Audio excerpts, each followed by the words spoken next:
Hey there, and welcome to this video. So in here we will talk about how we can create tests for this API that we've developed. Right now I'm on the GitHub page that we have been working on, and we can see the architecture of this. And we're more or less finished with the actual functionality of this API. And to heighten the quality, to make sure that we will only deploy code that actually works, that has no bugs in it, we will try also to add some tests to this. So this is the GitHub, and you can see right now we've also done the Swagger, which serves as documentation, and also we can test out the different endpoints that we have in the API. And so that's very good. But we also need some structured testing because it's true, we could, just like with Swagger, we could just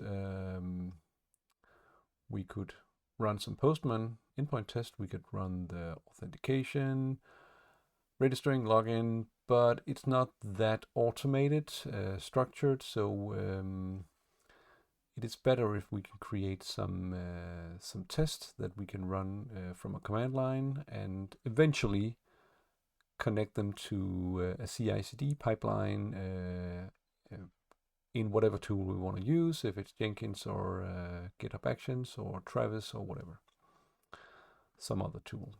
So if we go here in the browser, we can see we're going to use something called Playwright.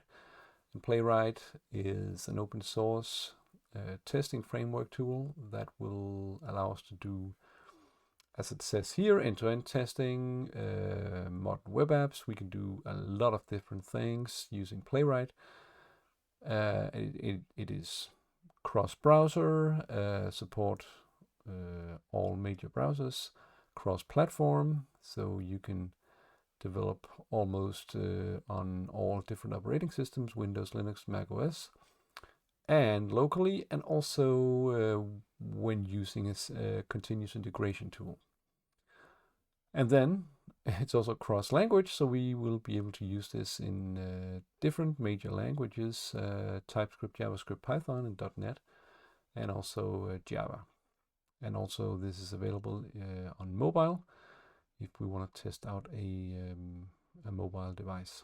So this is the web page for Playwright. If we take this tab here, we can see it will be able to do a lot of different things. You can test out normal web applications through a browser. You can automate the browser. But we probably need only in this project to do some API testing. So we need to test not how we use it in a browser, but test maybe the endpoints and some of the functionality in the backend. So we can see there is a nice documentation site here where we can select the different languages. Now it's on API testing, so we can see that it has ready-made code we can use. There are some examples to how we make a request using a certain HTTP method, and then we will be able to assert, expect various things. This is depending on what kind of test we want to do. So we can see here that right now, if we head over to the API, we have in package.json, we have this test command in the package.json. So if I run test, and we have no test specified. So we're not able to do this right now, but we will. So in the next video, we will start to install the dependencies, and we also need to create an extra database regarding our tests so that we don't test on the production database. Okay, so stay tuned for the next coming videos about testing. Bye-bye.